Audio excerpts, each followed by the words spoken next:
Attention, si tu regardes cette vidéo, c'est que tu as envie de te spoiler et savoir ce qui va se passer à la keynote du 7 septembre.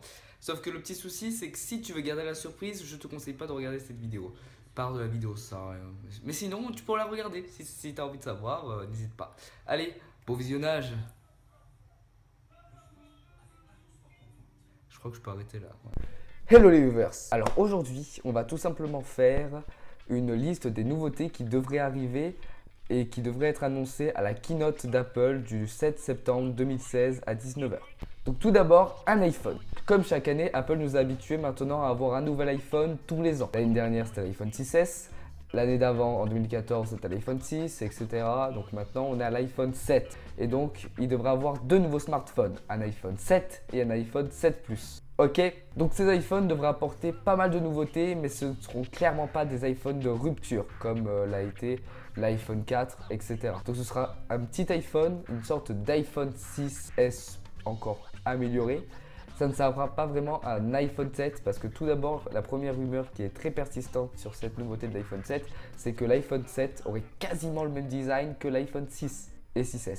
Donc tout simplement, cet iPhone 7, ce serait un iPhone 6S, donc un iPhone avec un iPhone 6S, sauf que la seule chose qui changerait au niveau du design, ça serait qu'il n'y aurait plus les bandes à l'arrière de votre iPhone. Les bandes un peu moches, blanches, donc ça ne sera plus normalement. Donc ce ne sera pas un changement miraculeux et révolutionnaire. Ça sera rien de dingue, clairement. Ensuite, sur cet iPhone 7, c'est quasiment une certitude par rapport aux rumeurs, il n'y aurait plus de prise jack. Alors, comment ferait-on pour écouter la musique? Déjà d'un par Bluetooth, plein de casques qui arrivent en Bluetooth, etc.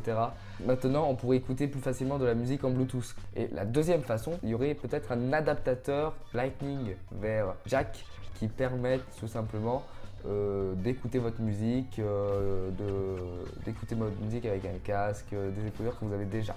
Ensuite, ce que veut faire Apple en gros en levant cette prise jack, rétrécir encore plus l'épaisseur de l'iPhone, premièrement, et deuxièmement, ça serait d'utiliser le Lightning comme port casque et écouteur. Parce que le Lightning, c'est un port qui distribue la musique en numérique et pas en analogique. Alors après, là, c'est très compliqué, c'est très complexe. Ça, on en reparlera à la limite dans une prochaine vidéo. L'iPhone 7 devrait apporter un nouvel appareil photo plus performant. L'année dernière, on est passé en 12 mégapixels. Là, on va rester en 12 mégapixels, mais on va changer de focus. Parce que l'année dernière, on a changé de 12 mégapixels, mais la focus était pareil. Ce qui fait qu'au final, les photos n'étaient pas vraiment mieux qu'avant. Ils étaient à peu près au même niveau avec un peu plus de détails. Et sur l'iPhone 7 Plus, il devrait avoir normalement, si tout se passe bien, un double capteur photo qui permettrait donc d'avoir des grands angles. Donc ça existe déjà sur certains smartphones, je pense au Huawei P9 ou d'autres smartphones.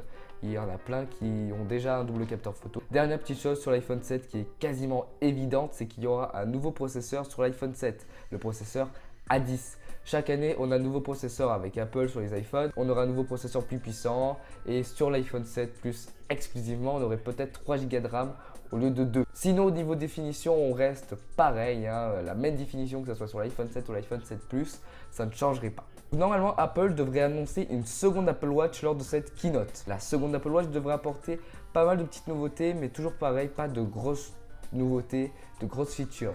Donc normalement, cette nouvelle Apple Watch n'aura pas de nouveau design, elle sera normalement légèrement plus fine. Cette Apple Watch devrait être également plus puissante pour pouvoir gérer plus rapidement les ouvertures des applications. Et surtout, cette Apple Watch devrait apporter l'apport du GPS intégré, donc qui permettrait de faire du sport sans pour autant devoir forcément apporter son iPhone. Surtout si on a un 6 Plus ou un 6S Plus, c'est la galère. Donc merci beaucoup d'avoir regardé cette vidéo, j'espère qu'elle vous aura plu. N'hésitez pas d'aller sur Twitter, Instagram, sur mes réseaux sociaux. Donc normalement, vous avez les icônes et les liens qui s'affichent. Si tout va bien, si j'ai été suffisamment bon, un petit commentaire, vous dites ce que vous voulez. Si la vidéo elle est bien, dites-le. Si vous me dites que la vidéo elle est pourrie, dites-le moi aussi. C'est toujours bien, moi je le sais, je suis au courant. Moi je saute du balcon et c'est terminé. Pas terrible, non, pas terrible du tout. Évidemment, n'hésitez pas à vous abonner à la chaîne, ça fait toujours plaisir, il y en a un petit peu de YouTube monnaie plus tard. Bon allez, moi je vous dis à la prochaine, ciao.